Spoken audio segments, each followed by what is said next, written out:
Welcome to the Osprey All-Mountain Assault GoPro Course Preview. This year we're going up on the gondola, so a little bit different to the recent years. So we're starting on the new trail Sidewinder. Nice flowy berms and less pedaling and more corners is always good. All right, starting on the new Sidewinder trail. Let's go. Oh, it's tacky. Few gaps in here, I reckon. Few straight lines. Oh. It's prime. Start sort of dropping back into the old mountain track.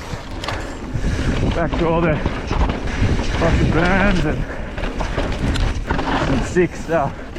Oh, this is going to hurt this race. A few jumps through here. Big ones if you want them. Pretty cool step down just here.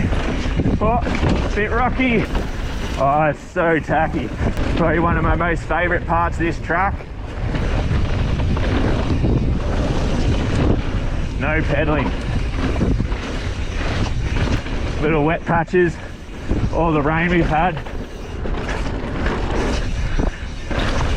Trail crew have done an awesome job keeping it rideable. Where your legs will be burning, tasting blood, almost at the home straight. You feel like you're ready to die. So carrying your speed through the corners, keeping pedaling to a minimum. This is where you empty your tank once you hit this climb down here. You can barely stand up when you get to here, but only got about 30 seconds left, so do everything you can.